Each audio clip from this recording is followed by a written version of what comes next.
Capítulo 32 Irmãs Capuz Vermelho Parte 1 Axia estava ciente do esquema de Gillian desde o início. Ela planejou transformar essa crise em uma oportunidade. Axia havia enviado uma garota sob sua proteção usando roupa encharcada com o sangue da garota. Gillian estaria perseguindo aquela trilha por um tempo e perdendo tempo. Enquanto Gillian estava ocupada com outras coisas, Axia estava planejando capturar o lobisomem escondido nessa cidade com as jovens irmãs vampiras. Havia suspeita sobre sua existência, mas seus números e localização exata eram desconhecidos. Os vampiros tiveram que lidar com esses assuntos em silêncio sem incidente. Seria desvantajoso se eles atacarem arbitrariamente os lobos, que eles acreditavam serem bastante numerosos e causarem comoção. Essa foi a razão pela qual Lara não podia ordenar um ataque tão facilmente, e porque Gillian usou Cronk para caçar o lobisomem em Greyville. Graças a esse esforço, elas obtiveram evidências concretas, e não faz muito tempo que Axia e as irmãs confirmaram que a residência do lobisomem estava associada a Cronk. Axia esperou que os proprietários da pousada, que raramente saía do local, saíssem por um período significativo de tempo. Quanto mais se aproximavam, mais forte se tornava o repugnante cheiro de lobo. Normalmente, o cheiro se dissipava depois de um tempo, mas como os humanos viviam com eles, seria difícil apagar o odor que penetrou neles. Mesmo que Joanna e Simon não estivessem exalando um cheiro tão forte de lobisomem, Axia podia tê-los engolido inteiro acidentalmente se tivesse com fome suficiente. Lobisomens ou humano, não importava qual. Ela não aguentava mais aquele tédio terrível. Apenas o covarde espera o momento certo. Essa é uma oportunidade perfeita. Eu não me importo com Gillian e as outras. Eu só preciso me livrar deles. Foi a oportunidade perfeita para ela ser reconhecida por Sarah. Ela era generosa, sem exceção a quem trouxesse resultado, independente de como foram alcançados. Gillian tem tentado gerenciar Axia, então se Axia pudesse destacar apenas uma vez, ela poderia facilmente derrubar Gillian. Axia acreditava que tudo isso era uma luta contra o relógio. E ela teve uma experiência bastante bem sucedida. Ela poderia lidar com eles de uma só vez, exatamente como fizeram quando destruíram todos no Steppe de Mahab. Quantos devemos capturar? Axia fingiu estar pensando profundamente na pergunta da irmã antes de revelar sua natureza cruel.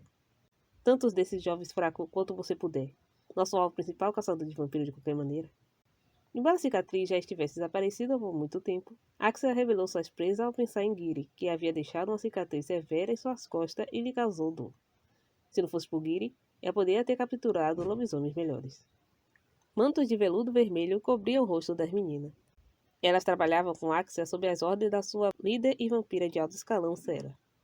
O motivo da coleta de sangue do lobisomem não foi divulgado, mas o experimento para aumentar o máximo das habilidades dos vampiros usando esse sangue já estava em andamento há muito tempo.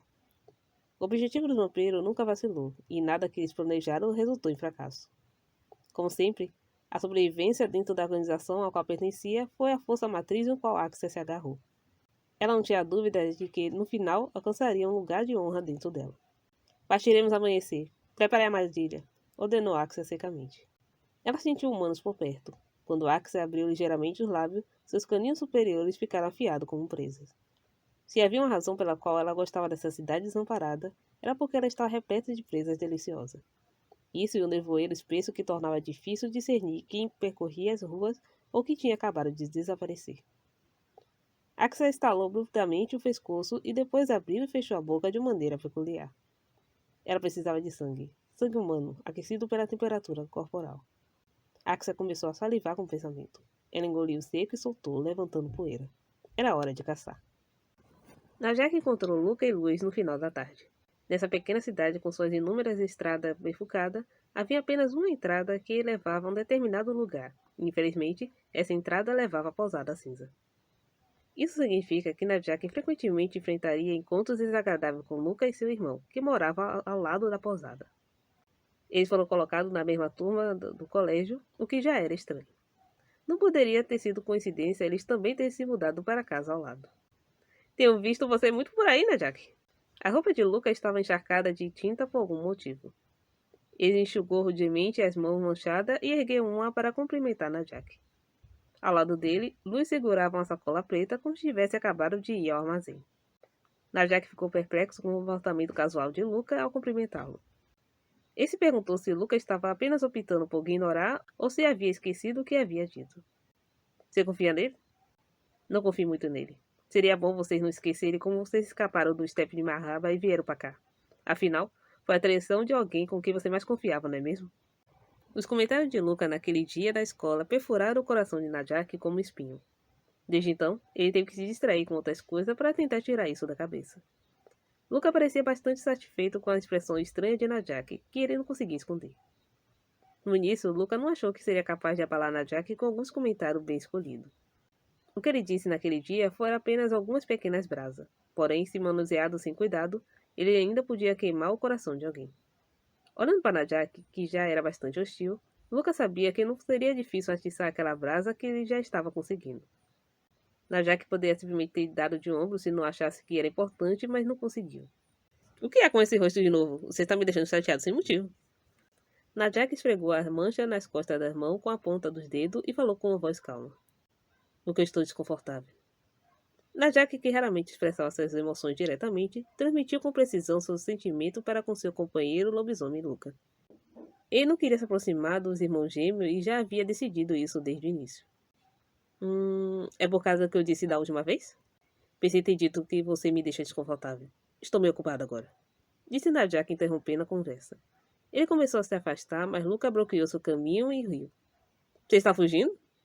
Uma provocação silenciosa, em parte feita de brincadeira. Pense o que quiser. Se você recuar assim, não vai conseguir chegar ao alfa, Najak. Luca parecia bastante indiferente, mas as palavras que ele pronunciou casualmente tinham a intenção de perfurar seu coração. Najak carregou sobre seus ombros o peso de ter sucesso como alfa e líder da matilha para proteger seus irmãos.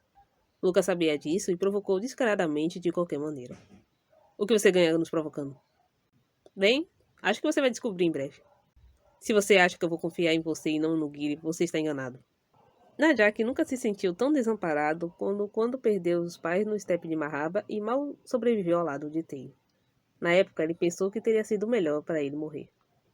Foi Giri quem o salvou quando ele caiu no abismo, acreditando que não valia nada. Foi também graças a Giri que ele conseguiu sobreviver e conviver com seus irmãos. Então ele não duvidou dele. Najak estava pronto para se transformar em lobo a qualquer momento e enfiar suas garras no lado de Luca. Luz não interveio nenhuma vez durante todo o encontro e observou os dois em silêncio. Ele tinha certeza de que Najak nunca toleraria sentir injustiça ou vergonha. Luca, pare. Luz avisou Luca calmamente. Luca fez beicinho, irritado por ter sido ele que estava sendo contido e não Najak. Só estou dizendo para o bem dele. É melhor saber do que ficar no escuro se ele for traído de qualquer maneira. Então, incapaz de aguentar Luca falando mal de Giri por mais tempo, ainda em forma humana, Najak atacou Luca. Najak era mais alto que Luca, então ele pensou que poderia empurrá-lo facilmente, mas isso foi um erro de cálculo. Luca agarrou o punho de Najak enquanto ele tentava dar um soco nele e torceu seu braço. Então, como se estivesse esquerando, Luiz pressionou os tendões da coxa com o joelho, fazendo perder o equilíbrio. Por que eles são tão fortes? Najak ainda estava em forma humana, então era difícil para ele perceber o quão forte eles eram. Mas ele sentiu que era muito mais forte para lobisomens da mesma idade. Eram 2 contra 1, mas eram meninos de constituição e idade semelhante. Najak teve dificuldade em aceitar o quão eles eram mais fortes, embora todos fossem lobisomens. Eventualmente, dominado pelos dois, Najak bateu com o peito na parede. Eu não pensei que você fosse o tipo que ataca tolamente assim. Luiz suspirou e baixou a cabeça. Ele odiava qualquer coisa que fosse muito complicada ou barulhenta. Quando conheceu Najak, ele pensou que eles eram semelhantes, mas agora ele pensava que talvez estivesse errado. Najak reagiu com muita sensibilidade quando se tratava de Giri. E por que Luca teve que apertar os botões? Como se tivesse lido a mente de Luz, Luca estremeceu. Não ataque com os olhos, Luz? Ah, desculpe. Você ouviu? Mas Luz não parecia nem um pouco arrependido. Ele ainda estava olhando para Luca quando alguém entrou. O que vocês estão fazendo em plena luz do dia? Luca, Luz e Najak se viraram com a voz. Enzi entrou vagarosamente na cena e encostou o ombro na parede em qual Najak havia sido atingido. 2 contra 1 não é muito justo, não é? Não é nada ético, se você me perguntar. Sua voz estava composta, sem sequer um pingo de raiva. Em vez disso, parecia que ele estava brincando casualmente. Mas havia uma frieza em seu comportamento calmo. E os olhos verdes e quente calorosos de Enzi olharam para os gêmeos que prenderam Najak como se ele estivesse pronto para atacar.